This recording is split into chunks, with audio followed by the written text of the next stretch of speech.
అందరికీ నమస్కారం. ఈనాటి మన పౌరాణిక విశ్లేషణకు స్వాగతం. ఈరోజు మనం పరశురాముడి చరిత్రలోని ఆఖరి ఘట్టం గురించి మాట్లాడుకోబోతున్నాం. ఇది కేవలం ఒక ప్రతీకార కథ మాత్రమే కాదు, వినాశనం ఆ తర్వాత ధర్మం ఎలా స్థాపించబడింది అని చెప్పే ఒక అద్భుతమైన ప్రయాణం. అసలు ప్రకృతి తన సమతుల్యతను అంటే కాస్మిక్ బ్యాలెన్స్ను ఎలా కాపాడుకుంటుందో ఇందులో మనం వివరంగా చూద్దాం. సరే, ఇక ఏమాత్రం ఆలస్యం చేయకుండా నేరుగా ఈ కథలోకి వెళ్ళిపోదాం. ఒక్కసారి ఈ దృశ్యాన్ని ఊహించుకోండి. జమదగ్ని మహర్షి మరణవార్త విని తల్లి రేణుకాదేవి భోరున విలపిస్తోంది. కాని పరశురాముడు ఆయన ఒక్క మాట కూడా మాట్లాడలేదు. ఏడుపులేదు, అరుపులు లేవు. ఆ అపారమైన విషాదంలో ఆయన ప్రదర్శించిన ఆ భయంకరమైన మౌనం రాబోయే పెను తుఫానుకు ముందుండే నిశ్శబ్దం లాంటిదన్నమాట. కేవలం నిశ్శబ్దంగా తన గొడ్డలిని చేతుపట్టుకున్నాడు.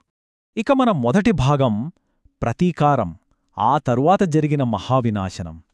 అసలీ ప్రళయానికి దారితీసిన పరిస్థితులేంటో ఇక్కడ చూద్దాం. ఈ సంఘటనలు ఒకదానికొకటి ఎలా ముడిపడియున్నాయో చూడండి. మొదట కోపోద్రిక్తుడైన పరశురాముడు కార్తవీర్యార్జునుడి మీదకి దండెత్తి అతని 1000 చేతులూ ఖండించి శిరచ్ఛేదం చేశాడు. దానికి ప్రతీకారంగా పరశురాముడు లేని సమయం చూసి కార్తవీర్యుడి 10,000 మంది కొడుకులు ఆశ్రమంపై దండెత్తి వచ్చి జమదగ్ని మహర్షిని చంపేశారు. ఇంకేముంది, ఆ క్షణమే పరశురాముడి వినాశన యాత్ర మొదలైంది. ఆయన కదిలివెళ్లిన తీరు మామూలుగా లేదు.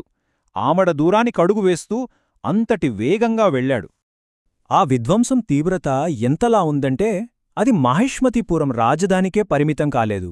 మారుమూల ఉన్న పల్లెలతో సహా వెదకి మరీ నాశనం చేశాడు. ఆఖరికి గర్భాలలో ఉన్న పిండాలతో సహా క్షత్రియులందర్నీ తుడిచిపెట్టేశాడు. ఆ రాజవంశమనేదే లేకుండా చేయాలన్న ఆయన లక్ష్యం ఎంత భయంకరంగా అమలైందో మనమిక్కడ అర్థం చేసుకోవచ్చు.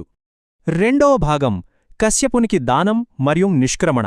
వినాశనం తర్వాత కథ ఎలా మలుపు తిరిగిందో ఇప్పుడు చూద్దాం. ఇక్కడ భాషాపరంగా ఒక భలే ఆసక్తికరమైన విషయముంది. ఈ విధ్వంసం తరువాత పరశురాముడు అశ్వమేధయాగం చేసి తాను జయించిన భూమినంతటినీ కశ్యప మహర్షికి దక్షిణగా ఇచ్చేశాడు. కశ్యపునికి దానంగా ఇవ్వబడింది కాబట్టే అప్పటినుండి భూమికి కశ్యపి అనే పేరు స్థిరపడిపోయింది. మన పురాణాల్లో ఇలాంటి పేర్ల వెనుక ఎంత చరిత్ర దాగుందో గదా. భూమిని దానంగా తీసుకున్న వెంటనే కశ్యపుడు పరశురాముడితో అన్న మాటలు ఇవి: భూమిని నాకిచ్చేశావు, ఇంక దీనిమీద నీకు హక్కులేదు, వెంటనే దక్షిణ సముద్ర తీరానికి వెళ్ళిపో అని ఆజ్ఞాపించాడు. ఆయన అలా ఎందుకన్నాడు? కోపంతోనా? కాదు, దీని వెనుక ఒక అద్భుతమైన వ్యూహముంది. పొరపాటున తప్పించుకున్న రాజవంశపు మొలకలేమైనా మిగిలితే వాటిని పరశురాముడి అనంతమైన ఆగ్రహం నుంచి రక్షించాలన్న ఉద్దేశంతోనే ఆయన అలా ఆదేశించాడు. కశ్యపుని ఆజ్ఞకు పరశురాముడు సరేనన్నాడు. దక్షిణ దిశగా పయనమయ్యాడు. అక్కడ ఆయన రాకచూసి భయపడిన దక్షిణ సముద్రం స్వయంగా చీలిపోయి ఒక చాటంత ప్రదేశాన్ని ఆయనకు నివాసంగా సమర్పించిందట. ఆయన శక్తికి ఏకంగా సముద్రమే తలొగ్గిందంటే ఆయన ఉగ్రరూపం ఎలా ఉందో మనం ఊహించుకోవచ్చు. మూడవ భాగం అరాజకత్వం మరియు ధర్మక్షీణత. ప్రపంచాన్ని పాలించేవారే లేకపోతే ఏమవుతుందో ఈ భాగంలో చూద్దాం. పాలకుల ఆవశ్యకత ఏంటో ఇక్కడ మనకు స్పష్టంగా కనిపిస్తోంది. క్షత్రియులున్నప్పుడు ఒక క్రమశిక్షణ ఉండేది, సామాజిక సరిహద్దులు గౌరవించబడేవి. కాని వాళ్లు లేకపోయేసరికి మిగిలిన జాతులు తమ అవధులు దాటి ప్రవర్తించడం మొదలుపెట్టాయి. ఎవరికి వారే ఇష్టారాజ్యంగా ప్రవర్తించసాగారు. ఆ అరాజకత్వ దోషంతో ధర్మకాంతి పూర్తిగా క్షీణించిపోయింది. మన నాల్గవ భాగం నేలతల్లి ఊర్వీగా మారడం. ధర్మం క్షీణించినప్పుడు భూమి భౌతికంగా ఎలా ప్రభావితమైందో తెలుసుకుందాం. ఇదొక అద్భుతమైన ఘట్టం. ప్రపంచంలో జరుగుతున్న ఆ అధర్మాన్ని నేలతల్లి సహించలేకపోయింది. ఆ పాపభారాన్ని మోయలేక నెమ్మదిగా పాతాళానికి కృంగిపోవడం మొదలుపెట్టింది.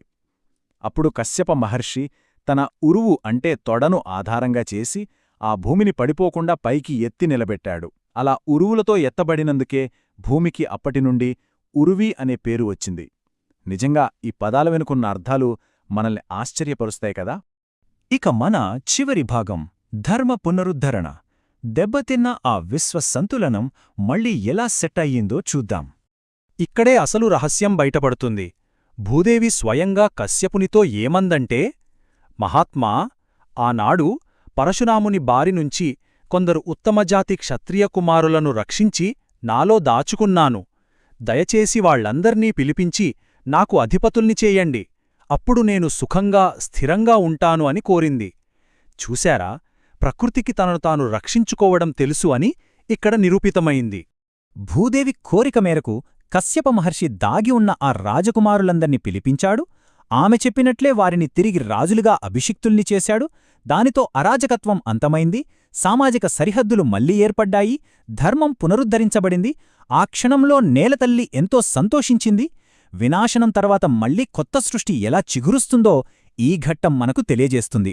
సో ఫైనల్గా ఈ కథ ద్వారా మనం అర్థం చేసుకోవలసిందేమిటంటే, ప్రతీకారమనేది సమాజాన్ని రక్షించే వ్యవస్థని నాశనం చేసినప్పుడు ఈ ప్రపంచాన్ని అరాజకత్వం నుండి ఎవరు రక్షిస్తారు? ఆ ప్రకృతి, ఆ ధర్మమే తమను తాము కాపాడుకోవడానికి మార్గాలు వెతుక్కుంటాయి. పరశురాముడి ప్రతీకారం ఎంత వినాశనానికి దారితీసినా అంతిమంగా విశ్వం తన సంతులనాన్ని తాను కాపాడుకుంది. అదన్నమాట సంగతి. ఈనాటి ఈ పౌరాణిక విశ్లేషణ మీకు నచ్చిందని ఆశిస్తున్నాను. ఇలాంటి మరిన్ని ఆసక్తికరమైన విశ్లేషణల కోసం దయచేసి ఈ వీడియోని లైక్ చేసి మన ఛానల్కు సబ్స్క్రైబ్ చేయండి. మరో అద్భుతమైన కథతో మళ్ళీ కలుద్దాం.